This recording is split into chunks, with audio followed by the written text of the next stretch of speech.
ഇനി കോഴിക്കോട്ട് നിന്ന് ദൃശ്യ പുതിയടത്തുണ്ട്. ദൃശ്യ, കോഴിക്കോട്ട് ഇനിയിപ്പോൾ സംഭവിക്കാനുള്ളത് ഈ മുനമ്പം വഖഭൂമി കേസിൽ വഖഫ് ട്രൈബ്യൂണലിന് ഇന്ന് പരിഗണിക്കും എന്നുള്ളതാണ്. ഒപ്പം തന്നെ പ്രിയങ്ക ഗാന്ധി മലബാറിലുണ്ട്. അപ്പം എവിടെയൊക്കെയായിരിക്കും ഇന്നത്തെ പരിപാടികൾ എന്നറിയണം. മറ്റൊരു പ്രധാനപ്പെട്ട വാർത്ത മുക്കം പീഡന കേസുമായി ബന്ധപ്പെട്ടുകൊണ്ടാണ്. അപ്പം അതിന്റെ കസ്റ്റഡി അപേക്ഷയൊക്കെ ഇന്ന് കൊടുക്കും എന്നറിയുന്നുണ്ട്. മറ്റെന്തൊക്കെയാണ് മലബാറിൽ നിന്ന് വരാനുള്ള വാർത്തകൾ ഇന്ന്?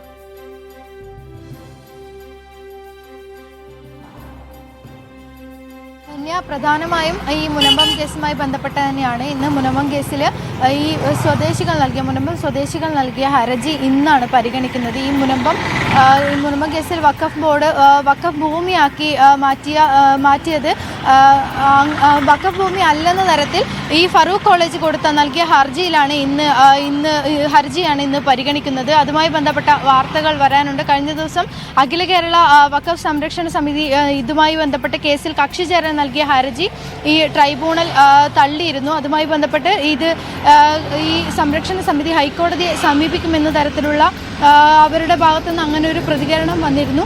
മുനമ്പം കേസുമായി ബന്ധപ്പെട്ട് ഇന്ന് ഹർജി പരിഗണിക്കുമെന്നുള്ളത് തന്നെയാണ് പ്രധാനപ്പെട്ട വാർത്ത. മറ്റൊന്ന്, മലപ്പുറത്തേക്ക് പോയാൽ ഇന്ന് പ്രിയങ്ക ഗാന്ധി മടങ്ങുകയാണ്. ഇന്ന് വൈകുന്നേരത്തോടെ മടങ്ങും. അതിനു മുൻപ് തന്നെ രണ്ട് നേതൃത്വതല യോഗങ്ങൾ വണ്ടൂരിലും നിലമ്പൂരിലും നടക്കുന്ന രണ്ട് നേതൃതല യോഗങ്ങൾ പങ്കെടുക്കുന്നുണ്ട്. ഇത് കൂടാതെ തന്നെ മലപ്പുറത്ത് കഴിഞ്ഞ മാസങ്ങളിലായി ഈ വന്യജീവികളുടെ ആക്രമണത്തിൽ മരണപ്പെട്ട രണ്ടുപേരുടെ വീടും ഇന്ന് പ്രിയങ്ക ഗാന്ധി സന്ദർശിക്കുന്നുണ്ട്. അതിനുശേഷം വൈകുന്നേരത്തോടെയാവും പ്രിയങ്ക ഗാന്ധി ഡൽഹിയിലേക്ക് മടങ്ങുക. മറ്റൊന്ന്, ചോദ്യപേപ്പർ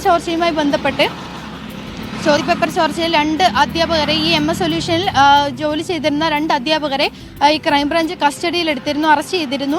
അതുമായി ബന്ധപ്പെട്ട് ഇവരെ കസ്റ്റഡിയിലെടുത്ത് ചോദ്യം ചെയ്യാനുള്ള നീക്കമാണ് നടക്കുന്നത്.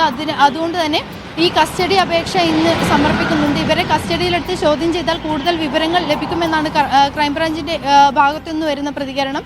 ഇതുകൂടാതെ തന്നെ ഷുഹൈബിനെ ഇതുവരെ കണ്ടെത്താനായില്ല എന്നുള്ളത് ഒരു പ്രധാനപ്പെട്ട കാര്യമാണ്.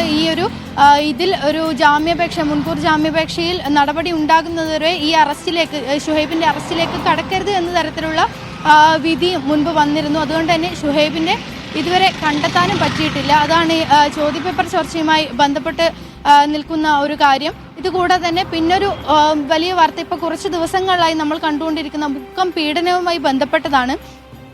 മുക്കം പീഡനവുമായി ബന്ധപ്പെട്ട് ഇന്ന് മൂന്ന് പ്രതികളെയും